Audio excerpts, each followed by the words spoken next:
You know, I figured they could have called this release Seaman, but saying it out loud, I kinda understand why they didn't. Hello, and welcome back to another MOTU review. Today we're taking a look at the Lords of Power Retail Mer-Man.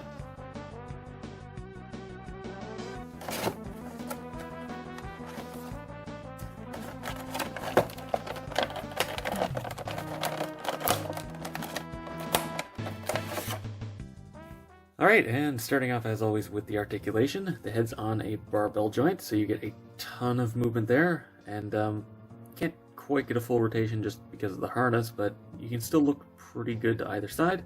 Shoulders are on universal joints, so the cut is on an upward angle, so you get kind of a weird turn. You get about 45 degrees at the elbow, a little bit more if you can turn it away from the bicep. Hands are on pegs as well as hinges. You get a full rotation at the waist. The hips are universal-ish joints. You get pretty good to the front, alright to the back. A very nice splits, even if it does kind of expose the joint in there a little bit.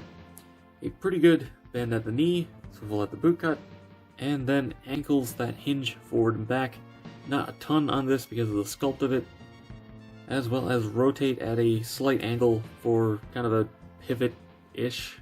These guys aren't the most articulated things in the world, but that's not really the point. Now moving on to accessories. This being a regular release, really only has two. The comic, in this case being Sucker Punch. Now this is the international release since I'm Canadian, so no speech bubbles, but hey, means you get better looks at the actual art, which is really nice. I always love these comics, the art always looks great. Little cross hell on the back. I do like how these are stitched. I'm pretty sure that's cheaper, but I personally like it. And you get the corncob sword, which is in a different color from the regular Mer-Man. And unfortunately, I don't have the regular Mer-Man. Well, I don't like it enough to buy it, but unfortunately, I can't do a direct comparison. But we'll get into that in a second. Anyway, the sword just fits into the hand, and it was a little bit annoying to get it in the first time, but now that the fingers are stretched, it fits nice and snug. And while there's no official storage, you can always do what they did in the 80s and just shove it into the back of his harness there. And honestly, that looks surprisingly intended.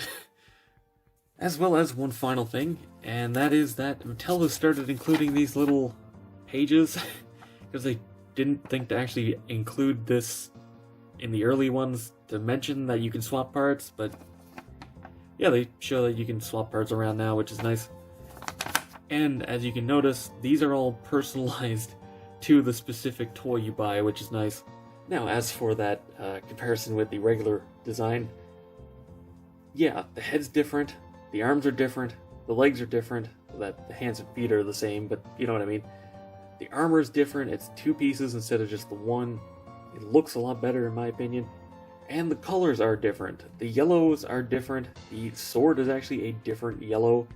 And the turquoise, let's call it, of his body is very, very slightly darker. Like half a shade, but you might notice it.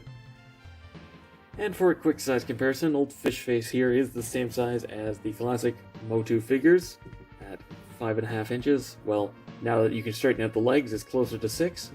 Meaning these are quite sizable figures for the price. So, to wrap this review up, I really, really like this Mer-Man.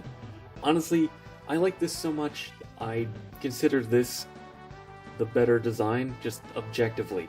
I don't know why people would prefer the original outside of nostalgia, when this just looks so much better.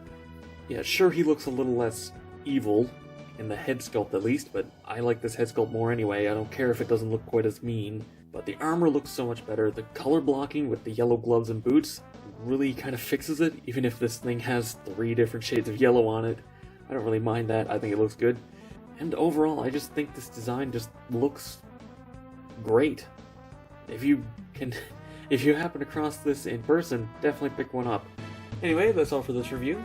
Be sure to let me know what you think down in the comments below. Give the video a thumbs up if you enjoyed it, helps a lot. Subscribe and hit the bell for future reviews. Go follow me on Twitter for updates. And consider supporting me on Patreon so I can keep making reviews just like this one. And as always, Until next time, happy building.